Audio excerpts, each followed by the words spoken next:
Mes chers collègues, à l'ordre du jour de la commission d'enquête sur l'utilisation des aides publiques aux grandes entreprises et à leurs sous-traitants figure l'audition de Madame Catherine MacGregor, directrice générale d'Engie, et Madame Laurence Jaton, vice-présidente chargée de la direction financière, du corporate et fiscal du groupe. L'audition de ce jour est enregistrée et diffusée en direct et elle fera l'objet d'un compte-rendu sur le site du Sénat. Mesdames, avant de vous donner la parole, je vous rappelle qu'un faux témoignage devant notre commission d'enquête est passible des peines prévues aux articles 434-13, 434-14 et 434-15 du Code pénal. Je vous remercie par ailleurs de nous faire part de vos éventuels liens d'intérêt en relation avec l'objet de la commission d'enquête, outre bien évidemment vos fonctions chez Engie. Néant. Je vous invite à prêter successivement serment de dire toute la vérité, rien que la vérité, en levant la main droite et en disant « je le jure ». Et je vous demanderai d'allumer les micros, c'est pour les enregistrements. Je le jure. Je le jure. Merci. Notre commission d'enquête, dont les membres ont été nommés le 15 janvier dernier, poursuit 3 objectifs principaux. Tout d'abord, établir le coût des aides publiques octroyées aux grandes entreprises, entendues comme celles employant plus de 1000 salariés et réalisant un chiffre d'affaires net mondial d'au moins 450 millions d'euros par an, ainsi que le coût des aides versées à leurs sous-traitants. Ensuite, déterminer si ces aides sont correctement contrôlées et évaluées, car nous devons veiller à la bonne utilisation des deniers publics. Enfin, réfléchir aux contreparties qui pourraient être imposées en termes de maintien de l'emploi au sens large, lorsque des aides publiques sont versées à de grandes entreprises, qui procèdent ensuite à des fermetures de sites, prononcent des licenciements, voire délocalisent leur activité. Après une présentation succincte de l'activité de votre groupe, nous aimerions connaître votre regard sur les aides publiques aux entreprises. Quelques questions pour guider vos propos. Quelles sont les principales différences entre les aides versées en France et celles octroyées dans les pays où votre groupe est également présent? Quel est le montant global des aides publiques reçues par votre groupe en 2023 en France? En particulier, quel est le montant des subventions? Quel est le panorama de vos sous-traitants et des aides qu'ils perçoivent? Avez-vous le sentiment que les aides publiques aux entreprises sont suffisamment suivies et évaluées en France? Quelles sont, selon vous, les aides dont l'efficacité est avérée et celles dont l'efficacité est plutôt, vous jugez plutôt douteuse? Quelles seraient vos propositions pour renforcer l'efficience des aides publiques octroyées aux entreprises? Seriez-vous favorable à l'introduction de conditions ou de critères qui permettent d'évaluer l'efficacité des aides? Et dernière question, quelles devaient être alors les limites à la conditionnalité de ces aides? Je vous propose, mesdames, de traiter ces questions dans un propos liminaire d'une vingtaine de minutes, puis Fabien Gay, notre rapporteur, vous posera quelques questions pour approfondir certains points. Et enfin, les collègues membres de la commission d'enquête qui seront présents pourront également vous interroger s'ils le souhaitent. Je vous cède maintenant la parole. Merci. Merci beaucoup, Monsieur le Président, Monsieur le rapporteur, Monsieur le sénateur. Donc, merci pour cette invitation à participer aux travaux de votre commission. Pour nous, c'est une bonne opportunité, effectivement, de vous dire comment nous bénéficions d'aides publiques, comment nous les utilisons, et puis quelques pistes d'amélioration que nous allons bien sûr partager avec vous. Avant de rentrer dans le vif du sujet, je vais partager quelques éléments clés sur le groupe d'Engie. Engie est une marque qui est assez jeune. Nous allons fêter nos 10 ans cette année, en 2025. Mais comme vous le savez, nous avons une longue histoire riche, puisque le groupe lui-même provient de la fusion de Gaz de France et de Suez, fusion qui a eu lieu en 2008. Nous avons évidemment un ancrage français qui est très fort, même si nous sommes aujourd'hui présents dans une trentaine de pays. En dehors de la France, nos gros pays sont la Belgique, le Brésil notamment. Alors, je vais vous donner quelques chiffres, mais je vais me focaliser sur notre présence en France. Donc, tous les chiffres que je vais vous donner là s'appliquent sur le territoire. En France, nous avons 46 000 employés environ, et ce chiffre, il est stable depuis 30 ans, en termes de... Depuis 3 ans.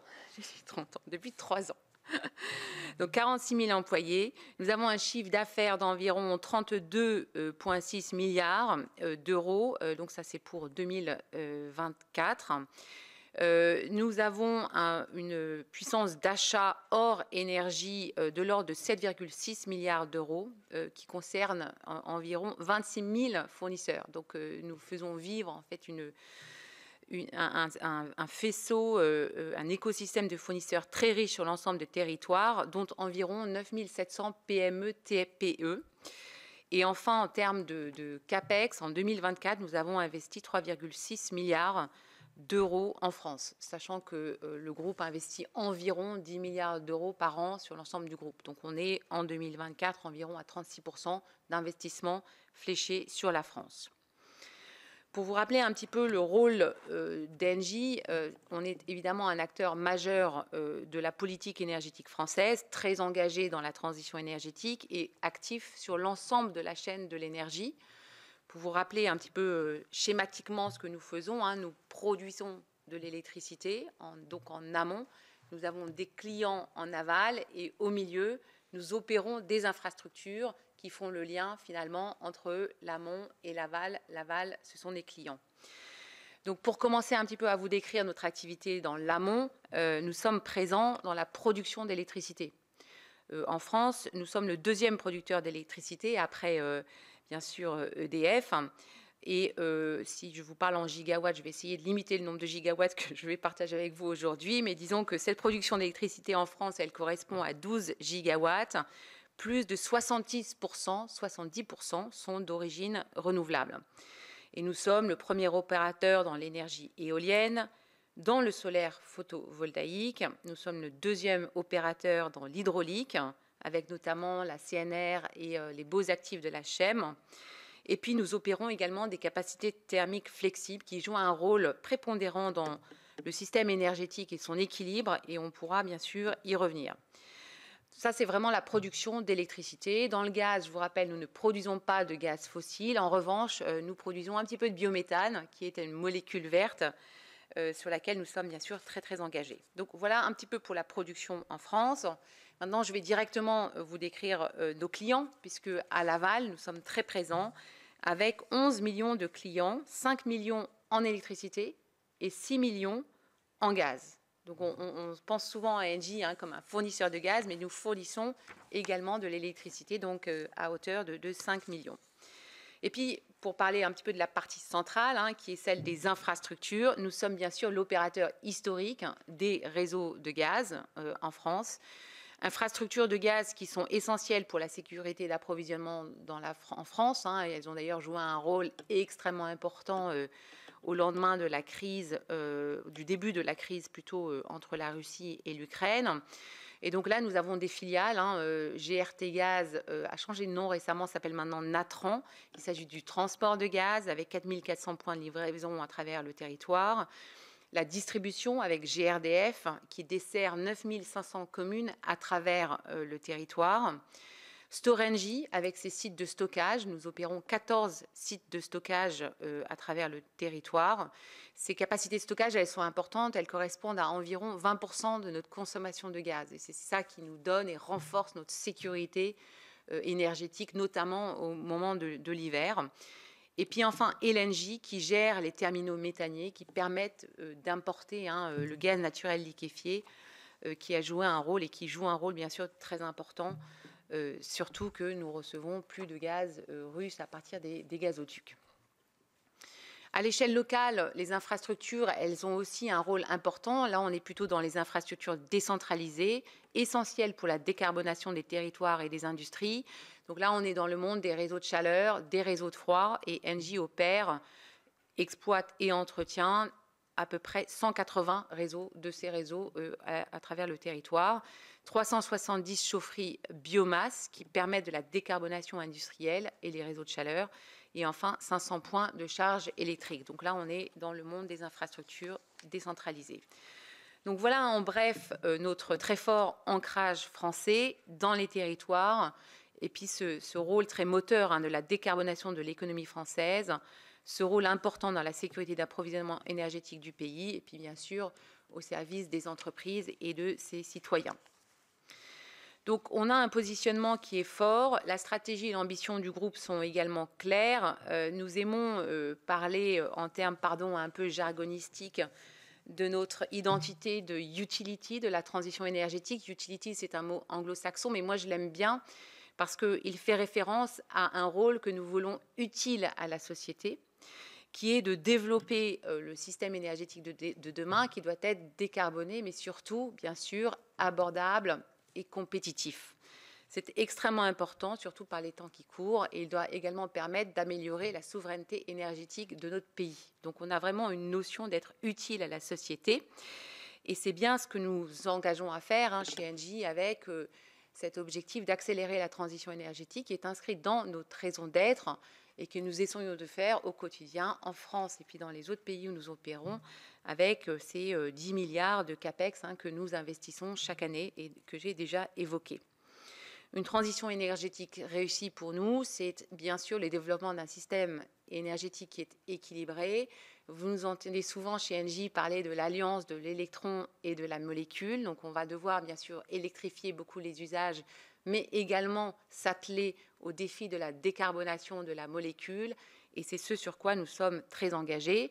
Il s'agit également de s'assurer que nous développons l'ensemble des moyens de production décarbonés.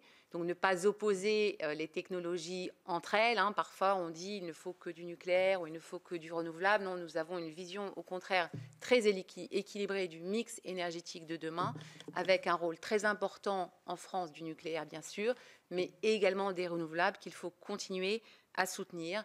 Également du rôle de stockage, donc les rôles des batteries particulièrement pour stocker l'électricité au moment où on a parfois un peu trop de solaire. Donc l'ensemble des briques doivent être développés et soutenus afin de participer au développement du système énergétique dont la France a besoin, donc encore une fois décarboné, abordable et avec un peu plus de souveraineté, puisque je vous rappelle que les énergies renouvelables, une fois installées, produisent de l'électricité de manière indépendante, c'est-à-dire n'ont pas besoin, ne dépendent plus d'importations, que ce soit de gaz ou d'autres éléments qui viendraient de l'étranger, donc meilleure souveraineté énergétique. Et de même pour le biométhane, c'est une molécule qui bien sûr est produite localement. Voilà donc un petit peu cette vision de la transition énergétique sur laquelle Engie est très engagée, avec aujourd'hui une société qui est en plein développement. Nous sommes résolument en croissance, avec des résultats qui ont été plutôt bons. Je vais vous passer un peu l'ensemble des résultats que nous avons pu obtenir ces dernières années, mais encore une fois, des investissements importants, des résultats en croissance, ce qui d'ailleurs nous a permis en 2024 de verser des dividendes à hauteur de 825 millions d'euros à l'État, donc aussi en jouant notre part, puisque comme vous savez, l'État actionnaire est aligné avec les succès et réussites d'Engie et d'où ce montant qui n'est pas complètement anodin. Alors, à ce titre, bien sûr, Engie est également un contribuable important en France, puisque en 2023, Engie et ses filiales françaises, qui sont contrôlées à plus de 50%, ont payé environ 2,5 milliards d'euros d'impôts, taxes et cotisations. Sur les 2,5 milliards, à peu près la moitié sont des cotisations et des taxes sur les salaires. Environ 250 millions sont des impôts sur les sociétés, donc l'IS, qu'on a bien sûr défalqué des CIR, CICE, etc. Et puis un autre montant d'autres impôts et taxes pour environ 1 milliard d'euros. Donc voilà un petit peu la décomposition des 2,5 milliards d'euros, mais on pourra bien sûr y revenir si vous avez des questions. Donc je vais maintenant changer un petit peu de registre et vous parler de notre vision des aides publiques. Et on a essayé de faire un travail un petit peu pour séparer les différentes catégories. On a identifié 3 catégories d'aides publiques. Première catégorie, ce sont des aides qui sont perçues par le groupe, mais entièrement restituées. Donc des subventions où le rôle d'Engie est celui d'un intermédiaire. Donc on reçoit des subventions et on les repasse. Deuxième catégorie, ce sont des aides, subventions que nous percevons et que nous conservons. Troisième catégorie, ce sont des aides fiscales et sociales qui sont par exemple des réductions de cotisations sociales. Donc dans la première catégorie, je vais en parler brièvement, mais je crois que ce n'est pas l'objet de cette discussion, même si bien sûr nous répondons à toutes les questions que vous pouvez avoir. On parle du rôle de service public qu'Engie a et qui, par exemple, nous a amené au plus haut de la crise à reverser les montants de bouclier tarifaire aux consommateurs et à nos clients. Donc là, l'État a pris une décision de protéger les consommateurs et c'est nous qui, au nom de l'État, jouons ce rôle de protecteur et ensuite l'État va venir nous compenser pour ces avances que nous avons donc fournies aux consommateurs. Donc voilà un exemple, bouclier tarifaire. Deuxième exemple, c'est dans le cadre... Général, vous avez un montant sur une année Alors, on va vous donner le montant. On est à peu près sur l'année en question, on était à 1,9 milliard. Donc, c'est des montants très importants. Je pense que ce montant, il est important, Monsieur le Président, parce qu'effectivement, parfois, il est bon de rappeler qu'au plus haut de la crise, l'État a quand même été là, très présent, et a protégé les consommateurs avec des montants très significatifs. Et donc, effectivement, Engie a servi d'intermédiaire, c'est 1,9. On les a versés aux consommateurs et ensuite on les a reçus de l'État pour nous compenser. Voilà, mais effectivement, un montant très très important. Alors, sur des montants beaucoup moins significatifs, autre exemple dans cette catégorie, le fonds chaleur, avec notamment dans les réseaux de chaleur des subventions qui permettent de réduire le prix final de la chaleur qui va être facturé aux consommateurs. Donc là, on a un système de subvention, donc un contrat avec la collectivité et sur lequel le groupe s'engage à baisser le tarif facturé au consommateur final en n'ayant aucun impact positif sur le taux de rentabilité du dit projet pour le groupe. Et donc ça, c'est un mécanisme qui marche plutôt très bien, mais c'est une subvention que nous considérons complètement sur laquelle nous pensons être uniquement intermédiaire et qui va aller aider le client sur sa facture finale. Donc ça, c'est un exemple, et pour vous donner un exemple de montant, donc là on est dans un ordre de grandeur complètement différent, puisque en 2023, nous avons signé 18 conventions pour 92 millions d'engagements. Et 92 millions d'engagements, en fait, ce sont des engagements donc, qui ne seront bien sûr mis en œuvre qu'au moment de la décision finale d'investissement.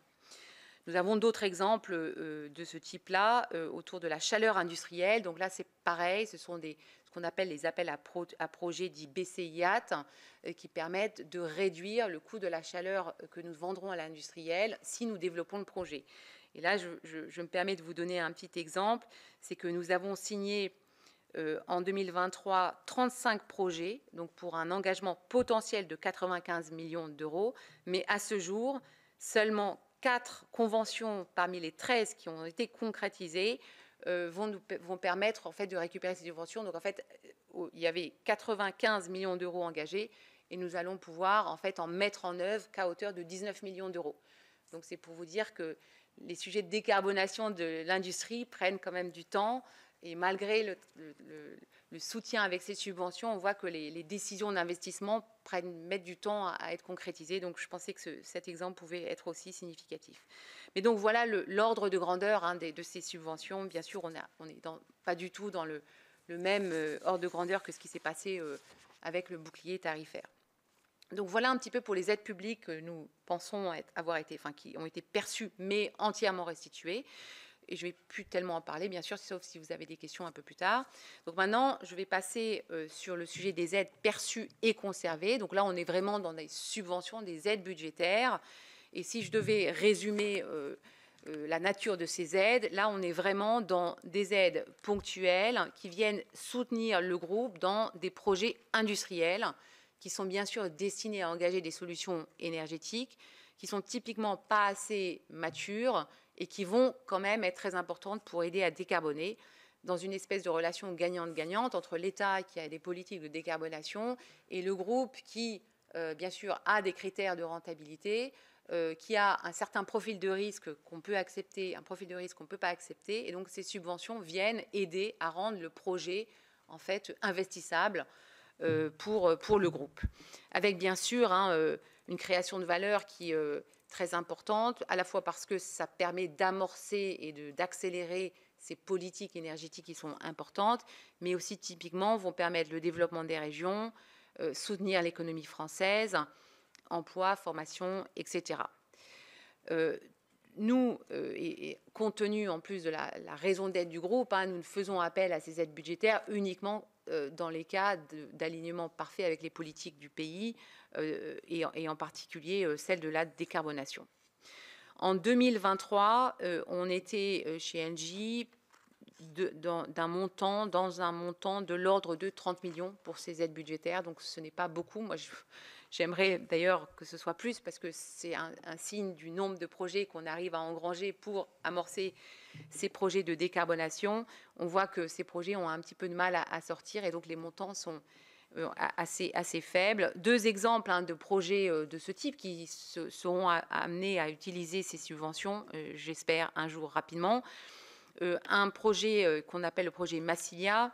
Il s'agit de la décarbonation de l'hydrogène vert pour la raffinerie Total Énergie de la Med, et donc avec un projet de développement avec un électrolyseur, John Cockerill, donc un fournisseur français-européen, et qui permettra de produire de l'hydrogène vert pour aider à décarboner le procédé de la raffinerie de la Med. Donc un projet assez vertueux pour lequel on est aujourd'hui en attente de la validation finale de l'aide. Et on devrait...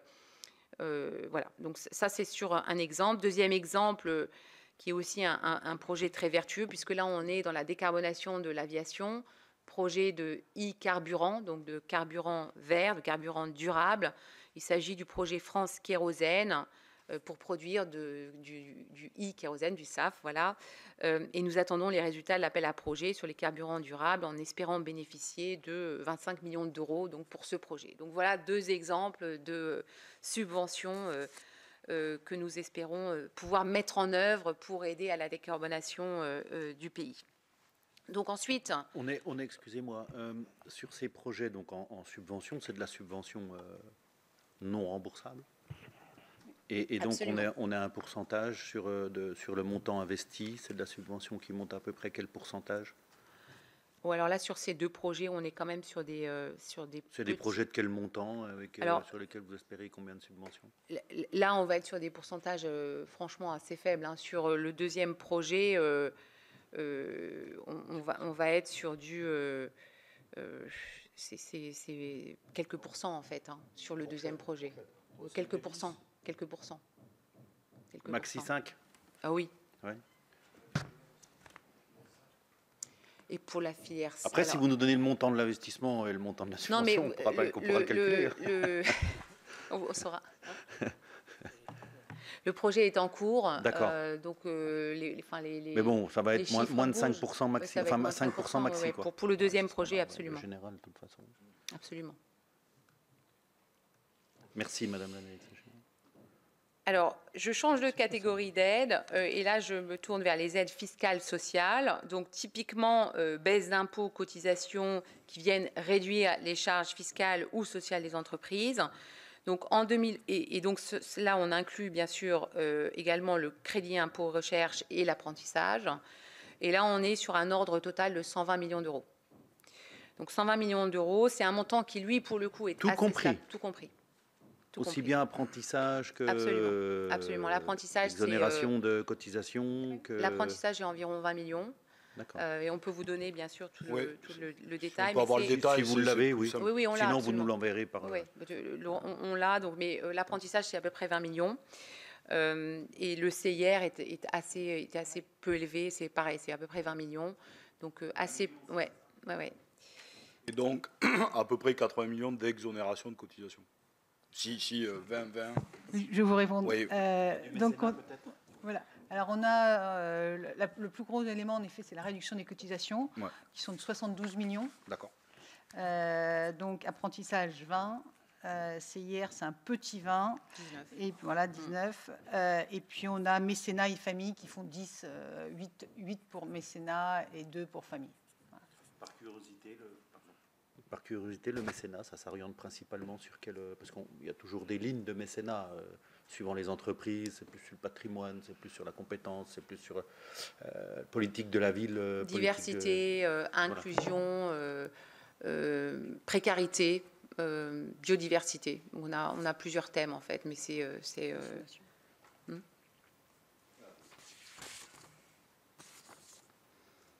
Et ces montants sont stables, voilà. Voilà, parce que ce sont des montants qui sont assis principalement sur la masse salariale. Donc, de même, les effectifs sont assez stables. Donc, ces montants ne varient pas beaucoup, effectivement. Donc peut-être un sujet quand même autour de... alors, en marge de cette discussion, c'est le sujet d'alternance. Non, je vous en prie, je vous en prie. Aucun problème. Sur l'alternance, peut-être parce que c'est un sujet qui nous tient particulièrement à cœur. Je pense qu'il est très important aussi dans le contexte de l'industrie, où on a quand même une pénurie avec une tension dans certains des métiers. Donc, sous l'alternance, on met deux types de contrats. Il y a contrat d'apprentissage, et là, on est plutôt sur une cible de jeunes, puisque c'est des gens qui ont inférieur à 30 ans, ou sans limite d'âge pour les personnes en situation de handicap. Et puis, on a les personnes qui sont en contrat de professionnalisation. Et là, ça peut être des jeunes, des adultes de reconversion, demandeurs d'emploi, donc pas de limite d'âge. Nous sommes très, très attachés à cet instrument. On a vraiment fait de l'alternance un levier très important de notre politique d'inclusion. On a un objectif d'ailleurs de 10% d'alternants d'ici fin 2030. Aujourd'hui, on est à 8,2%. Et le fait qu'on ait revu dans le projet de loi de finances 2025 certains critères d'attribution d'aide sur l'alternance par rapport au niveau de l'alternant Bac+3, par rapport à la taille de l'entreprise également, est-ce que pour autant ça va... Parce que autant on était il y a 10 ans avec 400 000 apprentis, aujourd'hui on approche le million, donc il y a eu une vraie prise de conscience où chacun a pu se rendre compte. C'est aujourd'hui la journée de l'apprentissage au Sénat. Vous savez, des apprentis ce matin, il y avait un débat dans l'hémicycle sur l'apprentissage. Moi, j'ai participé à une table ronde avec un certain nombre d'apprentis, CMA, etc. Maintenant que l'argent public, quelque part, en plus d'une vraie volonté, ont servi à amorcer et à ce que le système, on peut dire, fonctionne, et que l'argent public, il faut aussi s'en servir pour d'autres choses, mais on peut pas aller... Enfin, on n'a pas la machine à faire les billets, donc... il faut le reprendre à certains endroits pour le remettre, des fois ne serait-ce que pour diminuer les dépenses de l'État. Est-ce que c'est un pli qui est dorénavant pris? Est-ce que les entreprises comme la vôtre ont bien pris conscience aujourd'hui que l'apprentissage, c'est pas juste rendre service en prenant des apprentis, c'est aussi l'avenir de l'entreprise, dans le renouvellement de ses salariés, ce qui n'a pas toujours été le cas. La considération des entreprises par rapport à l'apprentissage, ça n'a pas toujours été le cas. Et que le fait que l'État diminue sa participation et son accompagnement de l'apprentissage, ça va pour autant vous freiner? Ou est-ce que vraiment il y a eu un vrai effet de prise de conscience de l'intérêt de l'apprentissage, pas seulement pour les apprentis, pas seulement pour la forme, mais pour les entreprises, et que voilà, vous êtes parti dedans et malgré la baisse, alors ça, je ne vous demande pas ça pour vous dire c'est bien, on va pouvoir encore baisser. C'est juste que malgré cette baisse d'accompagnement, notamment pour les grandes entreprises, parce que vous êtes aussi sur du niveau CAP, etc., mais vous êtes aussi... Les grandes entreprises sont celles qui vont chercher aussi le plus les très hauts niveaux. Est-ce que, voilà, maintenant que le pli est pris... Oui, le pli est pris. Oui, je pense que... voilà, c'est parti et vous allez continuer. Bon, je pense que vous avez raison, il y a eu un vrai changement presque culturel. Je pense que parmi les entreprises, donc le pli est pris. Nous, on ne changera pas notre engagement et on est vraiment très, très convaincus que l'apprentissage est quelque chose de très positif. Je pense que les aides permettent, même pour une entreprise comme LJ, à se donner des objectifs plus ou moins ambitieux en termes de nombre. Donc, je pense que c'est quand même pas complètement anodin. Je crois que c'était 6 000 € avant. Bon, on peut dire que c'était assez généreux. 6 000 €, quel que soit le niveau de l'entreprise, qui ont été ramenés à 5 000 pour les niveaux plus bas. Les très petites et moyennes entreprises, et on est à 2 000 pour des niveaux plutôt élevés. Voilà, donc ce que je peux vous dire, c'est que nous, à 2000, on continue. On est très ambitieux sur l'apprentissage. Je pense que pour moi, le vrai sujet, c'est quand même le ciblage. Parce que, comme vous savez, l'apprentissage, aujourd'hui, on utilise pour des ingénieurs qui sortent de grandes écoles. Nous, ce qu'on veut vraiment essayer de faire, et c'est vraiment le sens de nos politiques, c'est d'utiliser l'apprentissage le plus possible pour aller chercher des jeunes qui sont plus éloignés de l'emploi. Et donc, dans une politique publique d'aide, moi, je dirais, favorisons l'apprentissage qui joue ce rôle-là et qui rend ce service-là, même s'il faut bien sûr se méfier d'avoir des mesures trop compliquées. Donc, c'est trouver le bon équilibre entre ciblage et simplicité. Et en plus, non seulement plus éloignés de l'emploi, mais sur des métiers qui sont peut-être moins En aujourd'hui tension. répandus au niveau Exactement. stricto sensu éducation nationale et qui passent plus par l'apprentissage sur des métiers plutôt techniques. Absolument. Donc, technique, Mais à haute valeur ajoutée, quand on voit aujourd'hui la difficulté de trouver de tels qui sont salariés. en grande tension. Hein. Donc, nous avons, nous, un CFA au sein d'Engie. Et on a un CFA, absolument, qui est vraiment une source de fierté, j'allais dire. C'est phénoménal de voir comment vous changez la vie des gens, hein, avec des systèmes comme ça. Mais qui demande quand même un engagement. C'est un vrai investissement, au-delà de l'investissement bien sûr financier, mais de temps de collaborateurs, parce qu'il faut accompagner ces jeunes. Et on a d'ailleurs un système de prépa CFA, donc où on prépare quelques jeunes qui sont les plus éloignés de l'emploi. Parce que quand ils sont très éloignés de l'emploi, c'est très difficile de les mettre directement dans un CFA, donc il faut préparer. Et c'est là où peut-être qu'effectivement les mesures de soutien, apprentissage pourraient venir aider les entreprises qui sont prêtes à s'engager sur ce type de solution. Et je pousse juste un tout petit peu la discussion sur le sujet, parce que le fait que vous ayez votre propre CFA, quels éléments ont provoqué la décision de créer vous-même votre CFA? Parce qu'aujourd'hui, il existe des CFA qui forment à beaucoup de métiers. J'intervenais ce matin sur une table ronde où je disais on a quand même toujours un vrai problème, c'est l'absence de vraiment maillage et de partenariat total entre, d'un côté, alors on peut le dire au niveau de l'éducation nationale, mais même au niveau des CFA et l'entreprise, et qu'on a encore un fossé. Et d'ailleurs, ça faisait ressortir ce matin, dit par certains apprentis, qu'ils se trouvaient un peu là au milieu et que c'est eux qui faisaient le lien entre le CFA et l'entreprise, et que des fois, la pression elle était sur eux, alors que le lien devrait se faire entre le CFA et l'entreprise, et que l'apprenti devrait profiter de ça.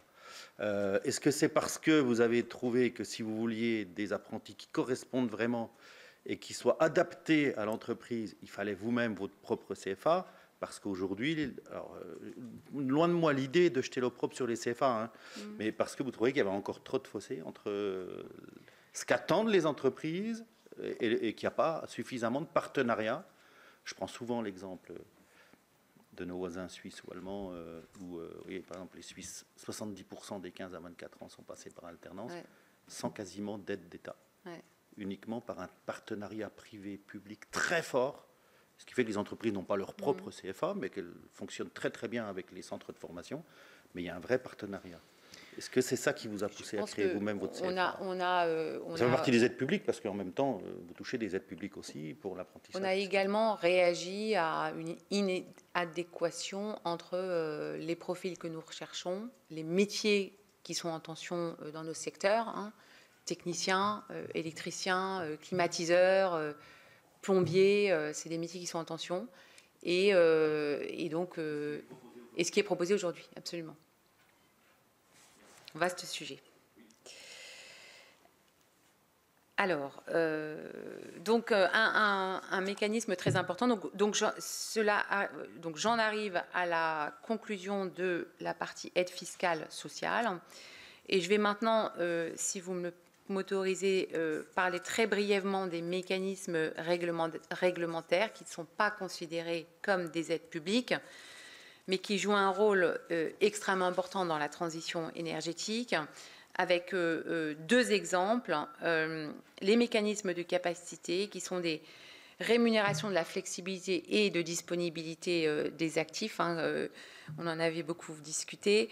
C'est un mécanisme qui est très important parce qu'il permet de maintenir en activité des centrales à gaz, par exemple, en France, qui sinon fermeraient. Et cette fermeture, elle serait dramatique parce que, elle mettrait en péril la stabilité du système énergétique en France, parce que ces centrales à gaz, d'abord, elles polluent très peu, puisqu'elles opèrent très rarement. Mais quand elles opèrent, elles jouent un rôle absolument majeur, et donc on a besoin de ces mécanismes de capacité. Et je rajouterai qu'elles sont aussi source d'emplois, c'est des emplois directs.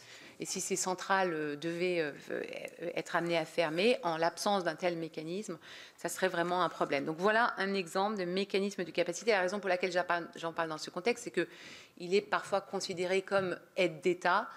Donc stricto sensu, ça pourrait être considéré comme une aide au groupe Engie, mais c'est bien un outil qui est considéré dans le market design européen, donc qui est à la disposition du gouvernement et qu'on voudrait absolument favoriser. Un autre exemple, c'est le complément de rémunération sur les énergies renouvelables. Je me permets d'en parler parce que parfois il y a des débats sur les énergies renouvelables, ça coûte trop cher, etc.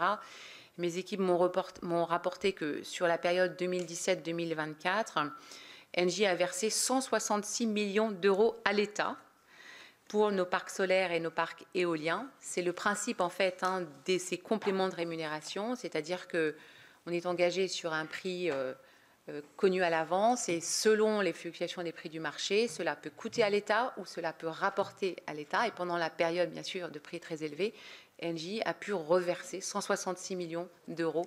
Donc voilà un exemple où une réglementation, un complément de rémunération, une régulation autour des énergies renouvelables peut en fait être positif pour le groupe.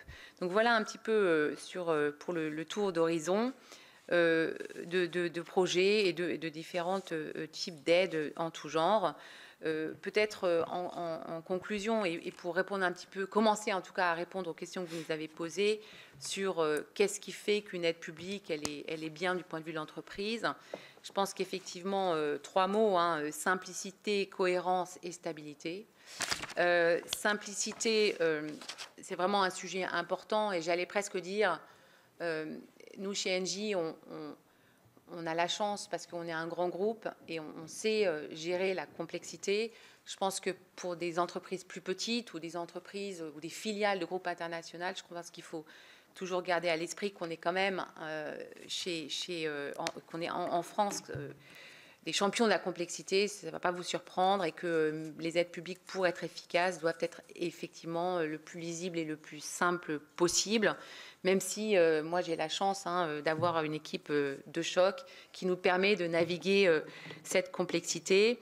Je ferai aussi un petit commentaire que la possibilité de dialoguer avec l'administration est extrêmement utile. Laurence, tu m'avais parlé du service du partenariat qui permet d'avoir un vrai dialogue autour notamment des sujets fiscaux par exemple, qui change la vie des entreprises quand ce dialogue est facilité et de qualité, est en amont de décisions qui sont, une fois qu'elles sont prises, c'est fini, c'est comme ça. Et donc tout ce qui peut favoriser les engagements, les discussions, les demandes d'avis, les consultations, c'est quelque chose bien sûr que nous voyons de manière très très favorable. Deuxième point peut-être d'intérêt pour vous, c'est la fameuse comparaison avec les États-Unis. Alors aujourd'hui le contexte américain est très particulier, donc je ne vais pas commenter l'actualité. Le texte d'hier n'est plus celui d'aujourd'hui et n'est pas encore celui de demain, donc c'est très difficile de se prononcer, voilà. Je pense. Voilà, et donc le point sur la stabilité est très important. La stabilité aujourd'hui dont on peut bénéficier en Europe ou en France peut devenir un vrai avantage concurrentiel si on sait la maintenir. C'est vraiment important. En revanche, c'est vrai que l'IRA, qui aujourd'hui... bon, on va voir ce qui va arriver avec l'IRA, mais l'IRA avait effectivement cet avantage de sa simplicité. Vous vous rappelez, avec ses crédits d'impôt qui permettaient très très facilement de comprendre les bénéfices qu'on allait pouvoir tirer sur tel projet. Donc ça, c'était un exemple assez positif qu'on aime évoquer en Europe pour montrer comment les choses peuvent être simplifiées. Donc je pensais que c'était important. Vous avez des activités aux États-Unis? On a des activités, absolument, oui. On est un gros développeur dans les renouvelables, éolien et solaire, et batterie aussi, stockage d'énergie, absolument. Alors ensuite, deuxième point, c'était autour de la cohérence, parce que c'est vraiment important. Et là, on est toujours à la recherche, en fait, d'une politique publique énergétique claire qui permet ensuite d'inscrire les aides publiques en cohérence les unes avec les autres. Je vais peut-être vous donner un exemple qui est très près de nous ici. C'est...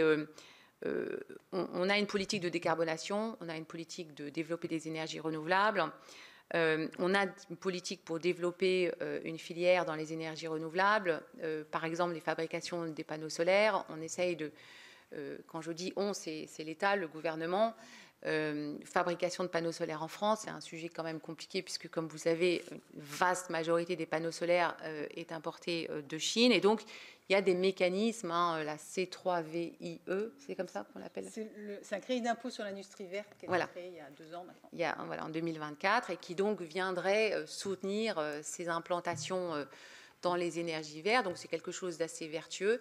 Et nous avons chez Engie un projet qui s'appelle Oriseo.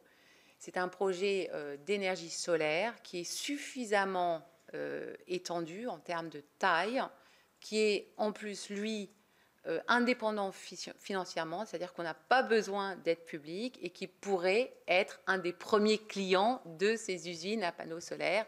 Et ce même projet, aujourd'hui, est arrêté parce qu'il est pris dans les complexités de la ZAN. Donc, malgré un soutien local qui est un soutien relatif, vous connaissez l'histoire, mais qui est un soutien, un projet sur lequel nous sommes aujourd'hui en cours de développement. On a dépensé plusieurs millions d'euros sur le développement de ce projet. Donc aujourd'hui, moi, je vais bientôt être amenée à prendre une décision assez difficile, de dire à un moment, on va devoir arrêter ce projet parce qu'en fait, il n'est pas autorisé par la réglementation française, alors que c'est probable. Exactement. Donc, à un moment, il y a une main qui pousse et l'autre main qui retient. Et je pense que ça, c'est un exemple qui illustre très bien le besoin d'une cohérence de nos politiques. Parce qu'à quoi bon aider dans une main et freiner dans l'autre? Donc, voilà un petit peu ce qu'on veut dire par cohérence. Dont une des premières raisons, elle travaille en silo. Oui, probablement. Vous avez une administration qui travaille, qui pousse certaines choses, et vous avez une autre administration et que les deux ne se parlent pas et qu'elle pousse autre chose. Il y a un moment, ça se télescope. Et des injonctions contradictoires. Et un besoin de créer des hiérarchies dans les différentes politiques qu'on veut mener. Même si les équilibres ne sont pas toujours faciles à trouver. Je ne dis pas que c'est facile, mais je pense que c'est important de réfléchir à la cohérence de nos politiques publiques.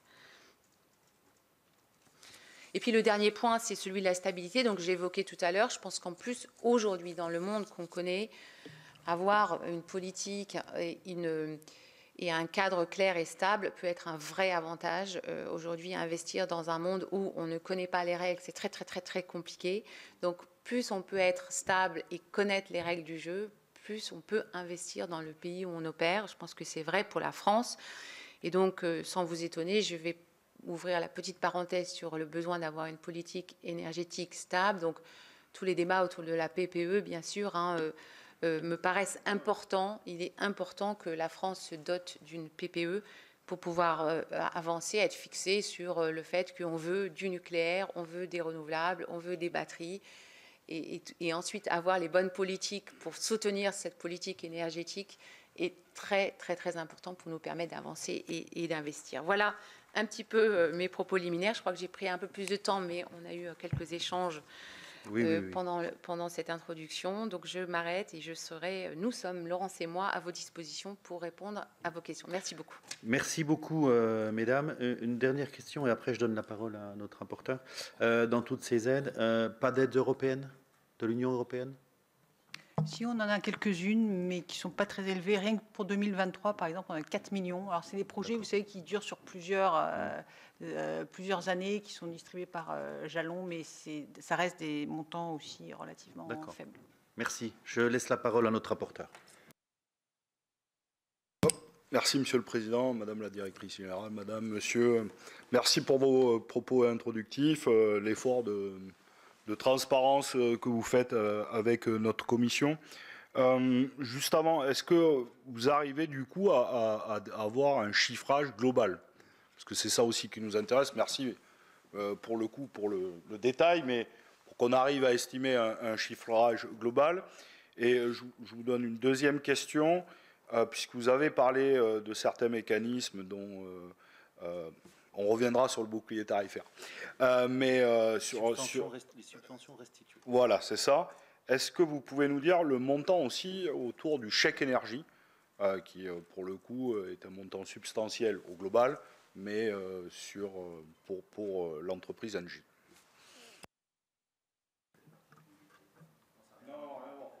Alors peut-être, donc globalement, sur 2023, c'est 150 millions, les chiffres qu'on vous a donnés tout à l'heure, si on prend en compte donc ce qu'on a appelé les aides qu'on a conservées.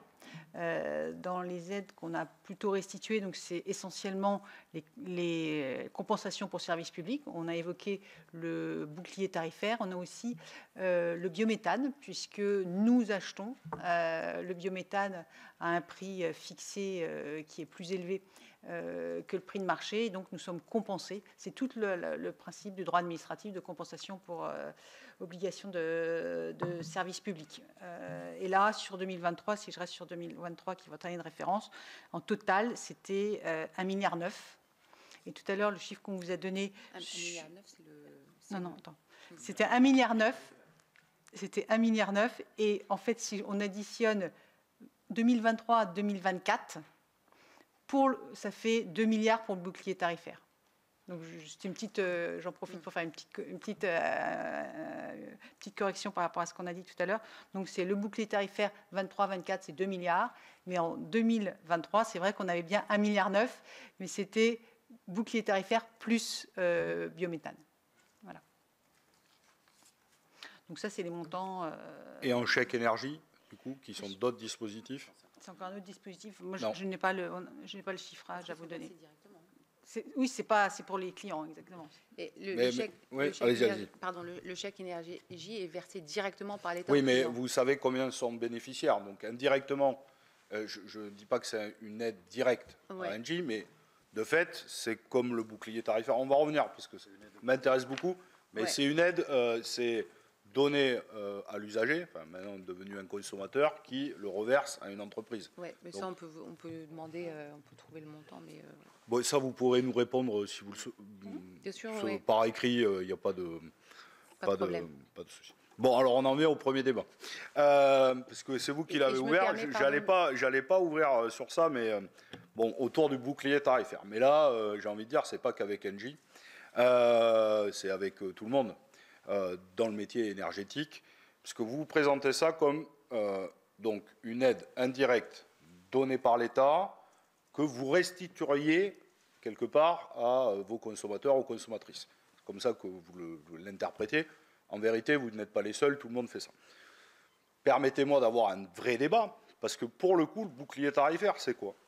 Le bouclier tarifaire, aucun consommateur et consommatrice n'a reçu d'argent de son fournisseur d'énergie. Personne, aucun. Donc, face à la flambée du prix, dû au marché, guerre en Ukraine, bon, tout ça, tout ce qu'on sait, plus, en vérité, ce que beaucoup oublient, c'est beaucoup de trading autour de ça quand même, c'est ça l'affaire. Le fait qu'on monte le pic en août 2022 à 1000 mégawatts ne s'appuie pas sur le coût de production qui a augmenté, c'est des effets de marché, de trading. Bon.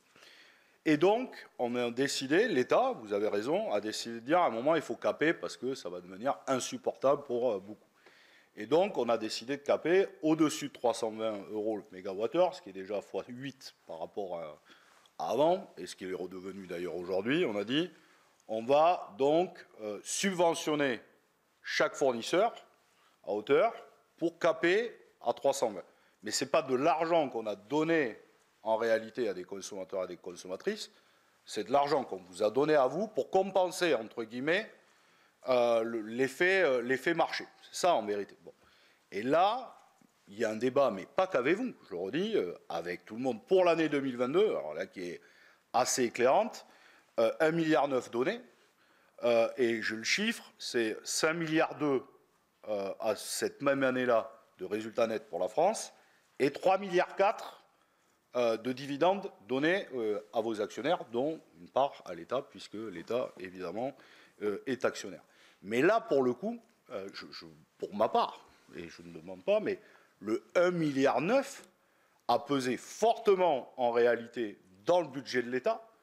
1,9 milliard, c'est énorme, et vous n'êtes pas les seuls, encore une fois.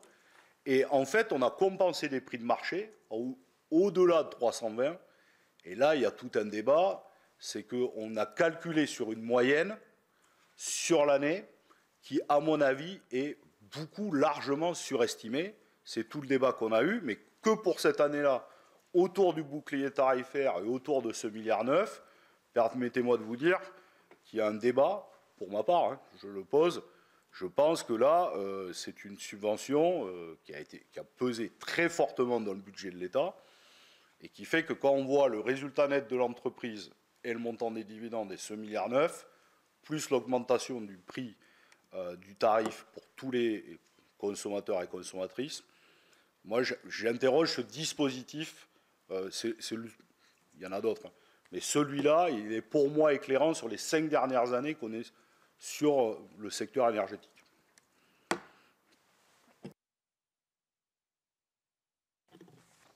De notre point de vue, évidemment, on a une vision très différente de ce. C'est le débat contradictoire et démocratique. Oui. Donc, on a une vue très différente. Hein. Les prix, en fait, ont été capés pour les consommateurs. Nous, on achète, comme vous savez, pour le cas du gaz, par exemple, hein, on vend du gaz et on achète du gaz au prix du marché. Donc, quand les prix explosent, on est obligé de vendre à ces prix-là. Donc, quand l'État décide de caper le prix que nous allons facturer aux consommateurs, à nos clients, il y a une perte significative qui va être enclenchée et c'est cette perte-là que le gouvernement a décidé de compenser. Et c'était, c'est en fait c'est la CRE qui a organisé ça, hein, c'est le régulateur. Donc après, le fait que les groupes aient obtenu de bons résultats, ça n'a rien à voir. Nous avons obtenu de bons résultats sur d'autres activités, mais il s'agit évidemment, ces résultats n'ont rien à voir avec les 1,9, enfin, les 2 milliards en question. Donc, ça n'a rien à voir, mais tous les groupes énergétiques, cette année-là, ont fait un bond formidable. C'est-à-dire, tout le monde me dit, ça n'a strictement rien à voir, mais tous les groupes énergétiques, pendant la crise, ont fait des bons majestueux. Voilà. Monsieur le rapporteur, Engie a eu des bons résultats pendant la crise. Il se trouve que nous avons des actifs qui sont exposés au prix du marché de l'électricité. Le prix du marché de l'électricité ont augmenté et donc nous avons eu une performance assez positive qui s'est effectivement traduite par des résultats financiers positifs. Mais sur l'activité de la vente de gaz, on est sur un sujet différent. Les boucliers tarifaires, là on est sur la vente de gaz et la vente d'électricité aux particuliers. Et donc, il faut regarder d'où vient le profit. Parce que les chiffres que vous avez indiqués, d'ailleurs, portés sur la France, non, les 5 milliards et quelques de résultats nets, ce n'est pas juste sur la France, c'est sur l'ensemble. Le groupe. C'est sur le groupe. Voilà. Juste pour corriger, pardon. Oui, juste pour apporter la précision sur la position qu'on peut avoir chacun. Je veux dire, quand l'État prend des décisions, notamment de caper un prix, c'est à lui d'assumer derrière la différence. Voilà, moi, c'est juste que j'explique. Après que vous fassiez des résultats ou pas, une chose est sûre, c'est que si l'État n'avait pas mis cet argent sur la table, vous auriez fait des factures d'électricité qui correspondaient au prix auquel vous achetez de gaz, pardon, au prix où vous achetez le gaz plus la marge. Et il n'y a pas de raison qu'on demande à une entreprise, quelle soit-elle, de prendre pour elle le fait de voilà. C'est juste pour préciser ma position par rapport. Mais on peut avoir une position différente ici. On assume toujours le débat contradictoire, donc ça ne me dérange absolument pas, ni avec le président, ni avec d'autres membres de la délégation, et encore moins avec les représentants des directions. Je continue à dire, et c'est un combat que je mène, mais que depuis 3 ans, sur cette année-là, je souhaiterais qu'un jour ou l'autre, on y revienne, parce que je considère que ça a coûté beaucoup d'argent public et que le système de la CRE, avec Madame Wargon, et j'en ai discuté des auditions, les prix qui ont été fixés pour caper et pour en quelque sorte indemniser, c'est ça, indemniser pour la perte que vous aurez, ont été très largement, en mon sens, mais pas que les vôtres, surestimés, et qui fait qu'on aurait été sur des prix entre 700 et 800 euros, qui en vérité, on a connu un pic une semaine, mais qui sur l'année ne s'entend pas sur la moyenne. Et je pense qu'au regard, en tout cas, du montant des résultats nets de l'ensemble des entreprises de la filière énergétique cette année-là et du montant de dividendes versés cette année-là, et tout le monde me dit oui mais ça n'a rien à voir, à un moment donné c'est une activité, 1,9 milliard sur un résultat mondial à 5,2 milliards, vous voyez bien que c'est quand même ça pèse. Mais peu importe, c'est un débat qui va continuer évidemment à nous animer. Sur le CIR, maintenant, 20 millions, c'est extrêmement peu. Est-ce qu'on peut connaître l'utilisation? Est-ce que vous développez des brevets? Combien par an à peu près pour qu'on arrive à s'estimer? On a environ 475 chercheurs. Tous basés en France? Ils sont basés 70% en France. Les 475 sont en D'accord. France. Et en est-ce fait, que... Allez-y, pardon. toute notre activité de recherche, 70% de nos chercheurs sont en France. On en a 475 en France. Et donc, c'est à peu près l'objet de ces 20 millions du CIR. Effectivement, donc pour rappel, hein, Engie, en fait, ne vend pas de technologie, ne développe pas de technologie. Donc, en fait, notre activité de développement et d'innovation, elle est finalement assez réduite. On est vraiment dans l'application de la technologie. Donc, on travaille beaucoup, par exemple, avec des fournisseurs pour les aider à qualifier les nouvelles technologies, mais on n'est pas nous-mêmes déposeurs de brevets en grande quantité. Donc, on dépose quelques brevets, mais par rapport à des entreprises technologiques, on est vraiment dans un autre monde. Et c'est pour ça que le montant du CIR, bien sûr, n'est pas très important. C'est pour ça que, pour nous, le CIR, on en bénéficie, on est content, mais par rapport à d'autres entreprises dont la recherche est vraiment une créatrice de valeur et qui est au cœur du métier, on est dans une situation un petit peu différente. Et à peu près combien de brevets L'année dernière, c'était moins de 10. Oui, ok. Dans les 20 millions, est-ce que la recherche est exclusivement en interne? Est-ce que vous faites appel à la sous-traitance? Et est-ce que vous en développez uniquement en France ou au sein de l'Union européenne, comme c'est évidemment autorisé, si vous savez la part, à peu près, si vous en faites hors de France, à peu près la part? Alors oui, on a un petit peu de sous-traitance, mais c'est faible. Et vous savez, de toute façon, au niveau de l'Union européenne, c'est plafonné. Hein, on peut déduire que 2 millions, donc on ne déduit que 2 millions. Et on a un peu plus de 3 millions en sous-traitance interne dans l'Union. Voilà. En dépenses. Et juste par rapport à la précision du rapporteur, la sous-traitance, puisque dès l'instant que vous externalisez, l'Union européenne dit que vous ne devez pas focaliser sur un seul pays, mais ça doit être possible sur l'ensemble des pays de l'Union européenne. Sur la sous-traitance, l'externalisation, c'est tout en France ou une partie à l'étranger aussi? On a une petite partie de sous-traitance à l'étranger, mais qui est faible. Et la principale sous-traitance qu'on a en interne, c'est en Belgique. Vous savez qu'on a un groupe franco-belge en termes d'histoire.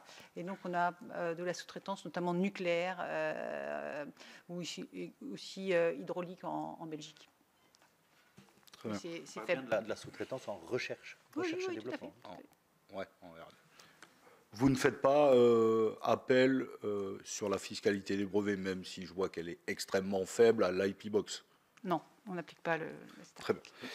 Une autre question, même si ce n'était pas sous votre direction, Madame MacGregor, mais le CICE, on s'intéresse beaucoup. Est-ce que vous avez une estimation du montant sur les 6 années où elle a eu lieu, puisque maintenant c'est une transformation d'exonération de cotisation sociale, et pour nourrir le débat, même si du coup c'était pas vous, hein, je le reprécise, est-ce qu'elle a bénéficié au maintien de l'emploi, au développement de l'emploi, au développement de nouvelles technologies, à une compétitivité? En quoi a-t-il servi? Alors le CICE, on a regardé la dernière année 2017, c'était 100 millions. Mais à l'époque, le groupe était plus grand en France. Donc on avait on ne peut pas comparer exactement le CICE de 2017 avec l'exonération de 72 millions qu'on a évoqué tout à l'heure. Et le CICE, c'était surtout un maintien sur les prix. Oui, 72 millions on a 72 millions en 2023 d'exonération de charges sociales, mais avec un périmètre du groupe qui est plus faible, puisqu'on a eu certaines cessions. Et on avait 100 millions de CICE en 2017. Mais justement, se faisait la réflexion avec le rapporteur, est-ce que l'intégralité du CICE a été reportée sous forme d'exonération de cotisation, ou il y a eu un petit peu de perte au passage? Il y a eu des pertes. Voilà, ça n'a pas été intégralement reporté. On avait moins de CICE. Même si vous avez moins de salariés aujourd'hui et donc moins d'exonération, si on faisait une règle de 3 et qu'on regarde vos exonérations aujourd'hui par rapport au CICE, vous auriez moins de CICE aujourd'hui que... En fait, je veux dire peut-être différemment, le CICE était plus élevé que les réductions de charges. Donc 100 millions à peu près par an, c'était à peu près stable. Vous avez la dernière à peu près. J'ai la dernière année, mais c'était à peu près stable. Donc environ 600 millions sur l'ensemble du dispositif. Très bien. Et donc, à quoi a-t-il servi? Même si on ne peut pas comparer, j'entends bien le groupe avant-hier avec le groupe d'aujourd'hui. À l'époque, à quoi a-t-il servi? 600 millions, ça reste sur 6 ans, évidemment, 100 millions par an, puisqu'on vient de le dire, ça reste quand même une somme conséquente. On a des activités qui sont quand même très différentes dans le groupe et à l'époque encore plus. Alors, ça portait surtout sur nos activités de service, soit du service aux particuliers, comme une société qu'on a qui s'appelle NG Home Service, qui s'occupe des chaudières, ou aussi toutes les activités une grande partie des activités de service que nous avons cédées, qui s'appelle Equance, également quelques activités de service qui sont aussi dans les réseaux. Donc là, on est sur une activité qui est quand même avec beaucoup de concurrence, donc avec des appels d'offres. Donc c'est surtout de la compétitivité qu'on avait par rapport à nos concurrents. Donc quand tout le monde touche les mêmes, soit exonérations, soit CICE, ça met tout le monde à égalité. Donc ça a un impact quand même sur les prix, in fine, de par la concurrence en fait. Deux derniers sujets, et puis après je laisserai la parole à mon unique collègue qui est avec nous aujourd'hui. Une question autour du dividende et des rachats d'actions. On finira sur la question sociale à la fin, si vous le permettez. Vous n'êtes plus le recordman du versement des dividendes. Vous avez souvent eu cette première place avant votre arrivée. Total Énergie est maintenant très très loin devant, j'ai envie de dire. Sur les entreprises du CAC 40, mais vous restez quand même un placement sûr pour des investisseurs, plus que sûr et très rentable. Donc 2022, je l'ai redit. Dans l'État, tout à fait. Vous l'avez rappelé d'ailleurs, mais vous avez une certaine malice dit un peu la partie État, mais pas le reste. Mais j'en viens, je vais donner le résultat, je vais me permettre, sans malice. Donc en 2022, 3,4 milliards. 2023, 3,5 milliards. 2024, 3,6 milliards. Chaque année. C'est mondial, c'est un chiffre mondial, tout à fait. Mais là, il n'y a pas de. Bon, c'est un groupe mondial, dont vous avez rappelé notamment des activités au Brésil, mais pas que, dans une trentaine de pays, ou 14, entre 14 et 30, je ne me rappelle plus, mais 30, voilà. 65% du résultat, chaque année, à peu près. En dividende, ce qui est là par contre quasi qui vous place dans les 3 premiers, c'est-à-dire pour un investisseur, et un rendement brut entre 8 et 10, ce qui est là, vous êtes ultra recordman. On appelle des actions de fonds de portefeuille. Ah oui, là, ça, il faut du NJ dans son portefeuille lorsqu'on investit. On est sûr d'avoir du rendement. Je précise, annulation de 2020.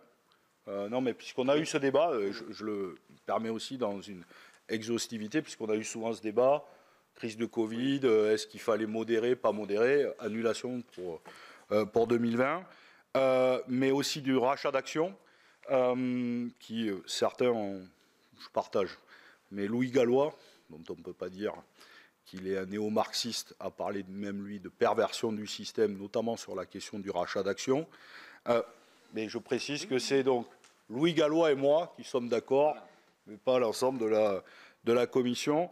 Non, ça pose question, et notamment, voilà, c'est le lien avec un État qui reste actionnaire, un des actionnaires de référence, plus majoritaire à plus de 50, je crois qu'il est à 23,6, c'est ça, mais avec un peu plus de pouvoir décisionnel, 27 points, je crois. Voilà. Ça pose question, et quel est le rôle d'ailleurs de l'État actionnaire? Est-ce que pour vous c'est un plus, c'est un frein, et est-ce que l'État est-il un actionnaire comme un autre dans votre entreprise, c'est-à-dire qu'il ne regarde que la question financière et le rendement, ou exige-t-il sur des questions d'investissement, d'avenir, de maintien de l'emploi, etc. Ça nous intéresse, on n'a pas beaucoup encore creusé cette question. Il y a encore des entreprises publiques qui vont arriver, je le dis en audition, mais ça nous intéresse puisque l'État est un des actionnaires de référence d'Engie. Alors, je vais peut-être commencer par le plus facile. Nous n'avons pas de programme de rachat d'actions, sauf pour compenser la dilution qui est liée à l'actionnariat salarié. Donc, on n'a pas de politique d'achat massif du tout, hein, ce qui peut nous être reproché Ce qui parfois signifie, pour ceux qui par certains de nos qui nous actionnaires. écoutent, que les actions que vous rachetez sont redistribuées derrière Oui, c'est pour maintenir, voilà, en fait, pour éviter la dilution, en fait. Bon, le rachat d'actions n'est pas pas organisé chez vous pour écraser de l'action, et non, mais pour que ceux qui nous écoutent, et pour faire cracher de la dividende, pour augmenter le cours artificiellement. Disons que notre politique de retour à nos actionnaires est centrée autour d'une politique de dividende. Cette politique de dividende, nous la voulons constante dans le temps. Elle est claire et elle est très importante pour garder la confiance de nos investisseurs, sur lequel nous travaillons depuis maintenant plusieurs années. On pense que la confiance est très importante et la confiance, c'est une certaine prévisibilité.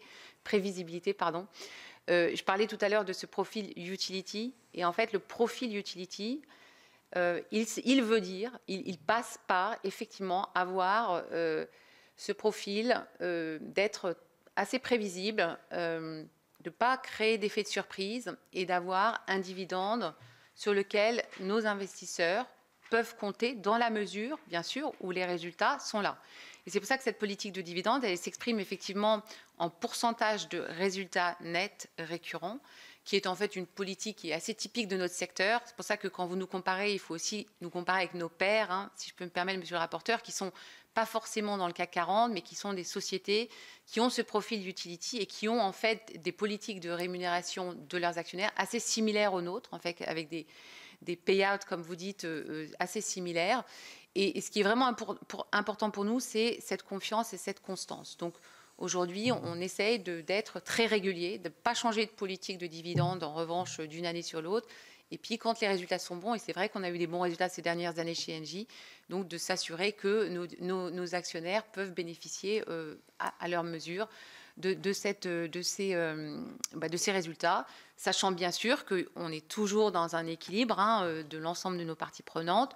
Donc, croissance, quand on regarde nos allocations, notre politique d'allocation des capitaux, c'est croissance, maintenir un bon bilan, extrêmement important quand on est utility, qu'on doit faire des investissements très importants.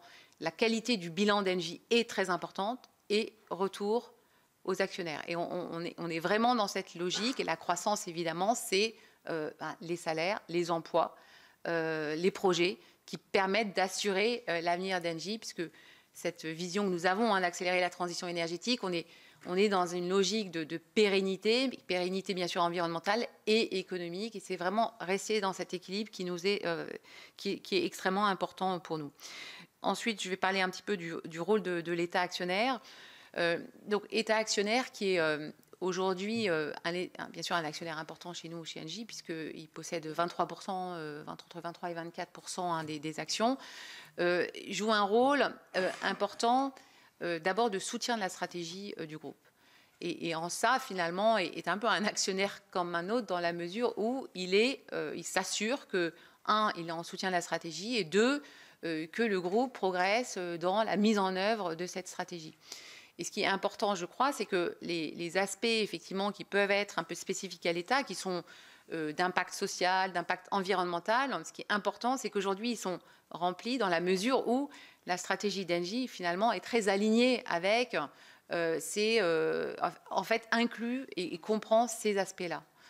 C'est pour ça qu'on parle souvent chez Engie d'alignement entre notre raison d'être et aussi notre modèle de création de valeur. Donc, en assurant cet alignement, finalement, on s'assure qu'on peut avancer dans la mise en œuvre de nos stratégies et en même temps préserver les emplois, créer de la croissance et accélérer la transition énergétique. Donc on est vraiment dans un alignement qui me paraît important. Voilà.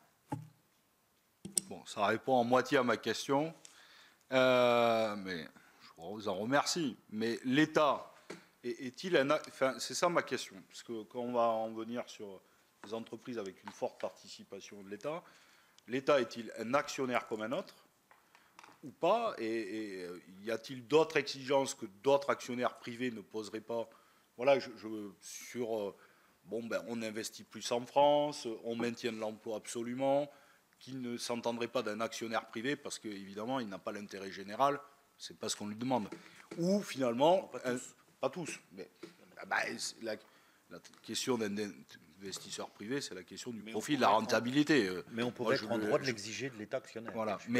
Mais l'État actionnaire, on peut envisager nous en tant que parlementaires, qu'il joue un autre rôle, y compris dans les conseils d'administration où il est fortement représenté, y compris puisqu'il reste un actionnaire de référence.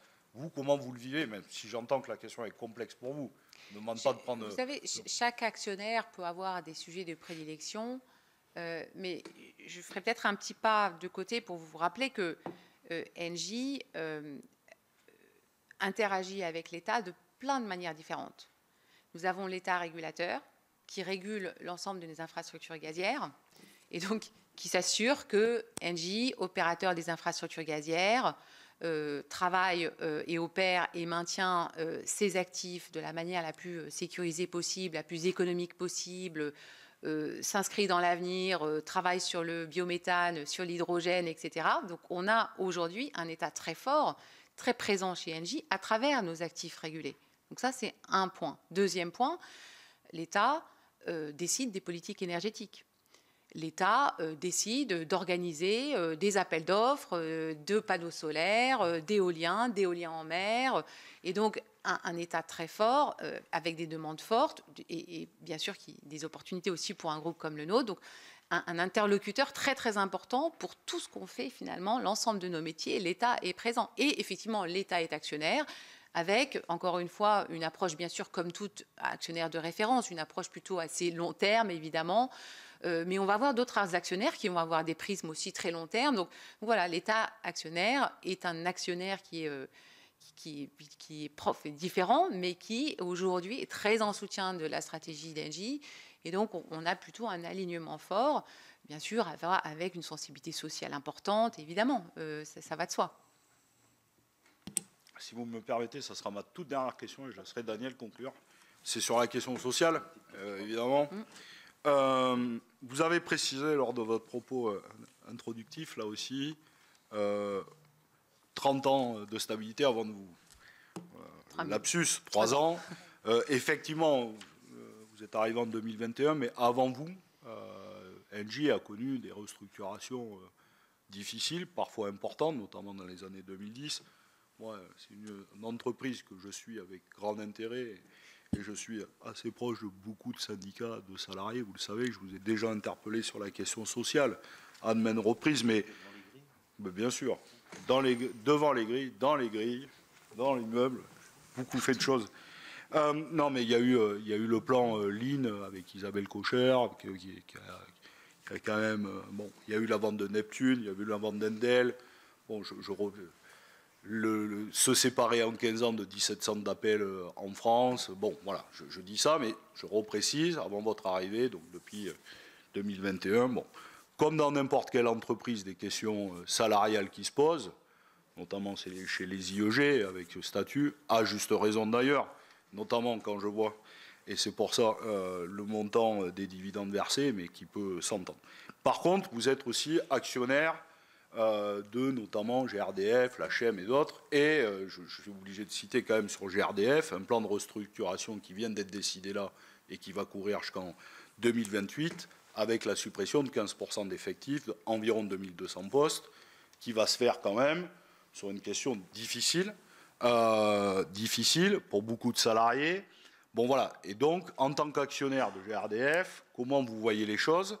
Et dans quel climat ça va se passer, sachant que, déjà alerté, dans les IEG, en général, il y a un climat social qui peut être parfois compliqué, mais qui est souvent apaisé.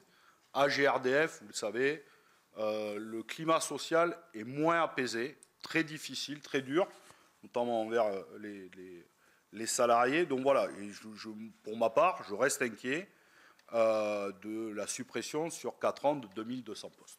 Voilà, c'est ma dernière question, Madame la directrice générale. Pardon. Peut-être un commentaire général, et puis je vais parler bien sûr de GRDF. Hein. C'est vrai que la responsabilité d'un groupe comme Engie, c'est de s'assurer que cette transition énergétique, elle est abordable pour tous. Et on se doit de continuer à se challenger, de trouver des leviers de compétitivité et de performance. Et on va continuer à le faire. Et quand on a une entité, et je ne parle pas de GRDF évidemment, mais il peut y avoir des cas où nous avons des entités qui sont en grande difficulté économique. Et après avoir essayé de les redresser depuis quelques années, nous sommes amenés parfois à prendre des décisions difficiles, par exemple de les céder avec parfois quelques pertes d'emplois. Et ça a été le cas de notre filiale EVBox, dont on a parlé. Donc je voulais vous donner un exemple pour dire que il y a des fois, on essaye, EVBox, on a dépensé des centaines de millions d'euros pour essayer de maintenir à flot cette entreprise. Et puis à un moment, il a fallu qu'on prenne cette décision de dire on va payer. Vous avez vu que je vous en ai même pas parlé. Voilà. Non, mais c'est pour ça que je vous en parle, parce que je pense que. Mais je la connais. Ça ne m'étonne pas de vous. Ça ne m'étonne pas de vous. Parce qu'en plus, c'est mon ancien territoire. Bon, voilà. Voilà. Mais je voulais donner cet exemple parce que je pense que c'est important de dire les choses. Et donc parfois, une entreprise, même quand elle a des bons résultats, si une entité n'est pas à la hauteur, on essaye, et quand on n'y arrive pas... D'ailleurs, ce qui est, au-delà de ça, je n'avais pas prévu de vous parler de ça, donc, mais qui est incompréhensible au vu du marché, enfin, je veux dire, sur recharger, non, mais parce que personne ne comprend de quoi on parle, sur recharger les voitures électriques, voilà, c'est quand même un marché d'avenir, bon, voilà. C'est vraiment, monsieur le rapporteur, pas faute d'avoir essayé. Je pense que vous connaissez l'histoire. On a vraiment... Donc, je voulais vous donner cet exemple. Alors, GRDF, évidemment, c'est un contexte complètement différent. C'est des infrastructures gazières. Elles ont un avenir important. En revanche, le profil de volume de gaz, le profil de ces activités va changer. Pourquoi? Parce que, comme vous savez, la consommation de gaz en France est amenée à baisser. Elle ne va pas arriver à zéro, mais elle va baisser. Et ça veut dire quoi? Ça veut dire qu'on va avoir le même réseau, à peu près, mais qui va transporter beaucoup moins de molécules. Et donc, la question, c'est si on ne fait rien, le coût pour chaque molécule transportée, et donc pour chaque client final, va devenir très élevé.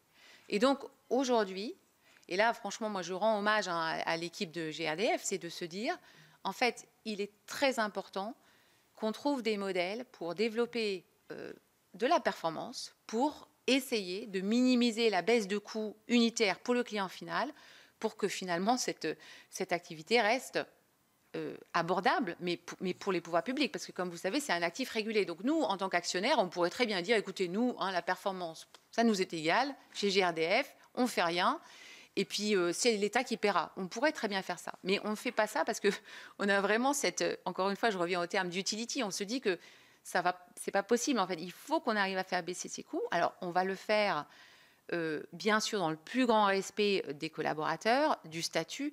Les chiffres que vous avez cités m'étonnent, parce que moi, j'ai des chiffres qui sont beaucoup moins importants que cela. Moi, je suis plutôt sur d'abord des départs quasiment au fil de l'eau. Une baisse d'effectifs, c'est vrai, mais moi, ce que de 15%, l'équivalent de 2200 postes. Non, moi, prévu à l'échelon de 2028. Non, moi, j'ai pas les mêmes chiffres, mais on comparera, monsieur le rapporteur. Si oui, vous aurez l'occasion on aura l'occasion d'en parler, parce que moi, les chiffres que j'ai sont un peu plus faibles que ça.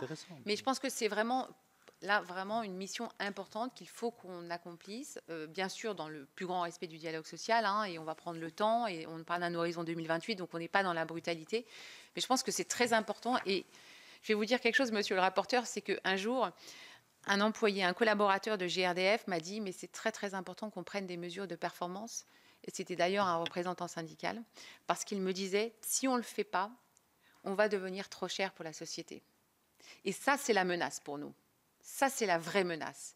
Donc il y a, à mon avis, une demande de nos collaborateurs de rester dans la performance. Encore une fois, on va le faire avec respect, de manière constructive, et je pense que le plan développé par le management est le bon. Je suis au courant, la baisse du nombre de clients sur le gaz, 165 000 sur les 3 dernières années, etc. Sauf que même si vous diminuez en volume, le réseau restera le même.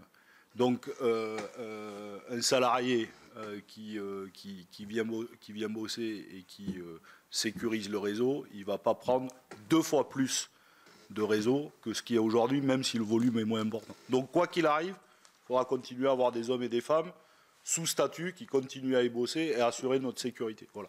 C'est juste ça que je vous dis. Et ça ne peut pas être la variable d'ajustement à chaque fois sur la question des salariés. Pardon de vous dire, qui, dans le coût pour la collectivité, le nombre de salariés de GRDF est infiniment plus petit que le nombre de taxes qui pèsent sur la facture. Voilà.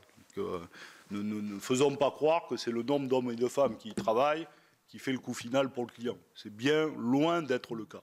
et c'est bien loin, et c'est pas ce que vous avez dit, mais comme dans le débat public, souvent les salariés sous statut, qu'ils soient cheminots, gaziers, électriciens, sont considérés comme des privilégiés, je dis que c'est loin d'être le cas quand même. Et donc ne laissons pas prospérer le fait que...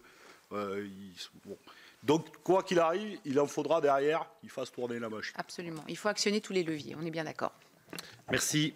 Avant de donner la parole à Daniel Ferjot pour une question, j'avais une petite question par rapport au montant des dividendes et au montant des aides, des exonérations de cotisations perçues. Vous n'avez pas donné la masse salariale chargée du groupe On va vous la donner. Engie.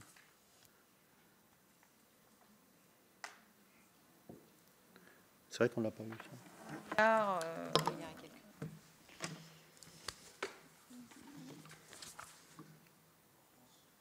Oui, en France. Oui, bien sûr, en France. Oui. On a 1,8 milliard plus 0,6 plus 1. 3,2 milliards. 3,2 milliards. D'accord. C'était juste pour voir. 3,2 milliards, à peu près l'équivalent des dividendes, mais avec en même temps unique. Je dirais presque ça, même si le chiffre est important, 72 millions d'exonération de cotisation. Ça veut dire que les salaires sont plutôt élevés. Oui. Chez Engie. 60 000 à peu près en moyenne. Ah oui. Oui, parce que 72 millions sur 3,2 milliards, ça veut dire que les salaires sont quand même plutôt élevés. Mais rappelez-vous, le dividende, c'est sur, bien sûr, les résultats mondiaux. Oui, en plus. Non, mais on va dans le même sens. Daniel. Merci, Monsieur le Président. Madame la Directrice Générale, Madame, Monsieur, bien écoutez, merci pour vos propos clairs, transparents. Il était important quand même d'avoir un focus précis sur votre groupe. Et je serais tenté de dire qu'au vu des chiffres que vous nous avez indiqués, les aides que vous percevez sont relativement faibles, notamment en termes de CIR ou même en termes de masse salariale par rapport à la réduction des bas salaires, mais on vient de le voir à l'instant. Il faut savoir aussi que vos salaires dépassent effectivement le quota ouvrant droit à réduction de cotisations sociales. Alors moi je voudrais revenir juste sur deux axes un peu différents. Je voulais vous demander dans un premier temps si vous aviez constaté une complexité particulière entre les dispositifs liés à la transition écologique et ceux liés à la décarbonation. Et puis, je voudrais, pour revenir aux aides publiques, c'est quelle est la place des aides publiques dans vos relations avec les services de l'État, avec les pouvoirs publics aujourd'hui? Et est-ce que vous constatez une différence d'approche entre les aides déployées par les services de l'État et celles déployées par les collectivités territoriales, les régions, etc. Et est-ce que vous seriez favorable à tendre vers un guichet unique? Vous voyez, tout simple. Merci. Je vous laisse répondre, mesdames, et puis on conclura là-dessus. Tu n'as pas d'autres... Non, j'ai oublié, pardon. J'ai oublié de vous poser une question, Madame la Directrice. Êtes-vous d'accord pour la transparence des aides publiques? Voilà, non, mais on l'a posé à tous les directeurs ou présidents de directeurs généraux qu'on a rencontrés, donc voilà. Oui, bien sûr, absolument pour la transparence. Avec toujours le point d'attention, c'est trop de reporting ou de bureaucratie à éviter. Transparence par l'administration, pas par vous. Hein. Oui, non, on va s'en occuper. On ne va pas vous recharger encore. Voilà. On a réussi à décaler CSRD, c'est pas... oui, CSRD, c'est pas pour vous en rajouter derrière. Peut-être, pour réagir à votre question, simplement parler du fonds chaleur ADEME comme un exemple qui nous paraît marcher très très bien. Donc là, on a un guichet qui est très efficace. Mes équipes m'en parlent de manière franchement assez positive. Sur la complexité des mesures, oui, enfin, les subventions en général sont complexes et surtout bénéficient, en fait, surtout ne correspondent pas à la maturité de la technologie qu'on essaye de mettre en œuvre. Et donc, ce qu'on trouve souvent, c'est un projet obtient une subvention, mais avec des contraintes ou des spécifications très précises qui font que quand le projet vit sa vie, d'abord parce que tout prend beaucoup de temps, la technologie peut évoluer, le fournisseur peut ne plus être disponible, ou une meilleure technologie devient plus compétitive. Et là, c'est trop tard, la machine est partie, vous ne pouvez pas revenir, et donc votre subvention ne correspond plus au projet. Et donc là, vous repartez en arrière, vous avez perdu 3 ans. Donc voilà un exemple très concret de subvention qui ne correspond pas à des technologies ou des projets qui ne sont pas très matures. Il faut accorder, dans le cas de ces subventions à l'innovation, des subventions de projets qui sont plus risqués, suffisamment de flexibilité pour que le développeur puisse décider, parce que cet électrolyseur ne marche plus ou ne va jamais marcher, à changer d'électrolyseur sans revenir en arrière à la case départ. Vous voyez, donc ça, c'est un exemple finalement assez concret, je crois, qui s'applique, en tout cas chez nous, à un certain nombre de projets. Et c'est comme ça qu'en fait, les projets sont retardés, puis finalement, souvent, malheureusement, abandonnés. Parce qu'une fois que vous avez dépensé des prix de développement très, très importants, le découragement s'installe ou le marché est parti, l'industriel s'est découragé. Et donc, le projet ne va pas se faire. Donc, un exemple. Oui, si je peux me permettre, oui. Donc, vous nous mentionnez en d'autres termes que les pouvoirs publics ont beaucoup de mal à s'adapter aussi aujourd'hui dans le cadre de ces aides publiques par rapport aux projets qui peuvent être déclinés. Et j'en profite aussi parce que nous allons étudier une autre proposition de loi sur la simplification normative. Donc, je pense qu'il serait intéressant de vous entendre aussi sur cette proposition de loi, puisque ça en découle quelque part aussi. Je vous remercie. Et peut-être pour le guichet, la question sur le guichet précisément, bien sûr, moins de guichets, moins il y a de guichets, mieux on se porte, bien sûr. Bien, merci. C'est bon de ton côté. Bien, merci à tous, pardon, je parle de mes collègues. Merci à vous, mesdames, madame la directrice générale, madame la vice-présidente. La clarté, la transparence, ça nous convient parfaitement, en plus de 3 indications un petit peu plus d'ordre, je dirais, politique dans l'orientation des subventions. Je pense que tout ceci va être vraiment important dans la rédaction du rapport et de différents points. Bien évidemment, par rapport à 2 ou 3 points dont on a discuté, par rapport aux questions qu'on a posées, si vous nous envoyez une contribution écrite, elle nous sera vraiment utile, voilà, par exemple. Oui. Merci beaucoup. Bonne fin de journée. Merci, Monsieur le Président. Merci, Monsieur le rapporteur. Merci.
le bouton rouge. Le fil vert, le fil rouge, c'est attention. Non. On vous voit très bien, monsieur.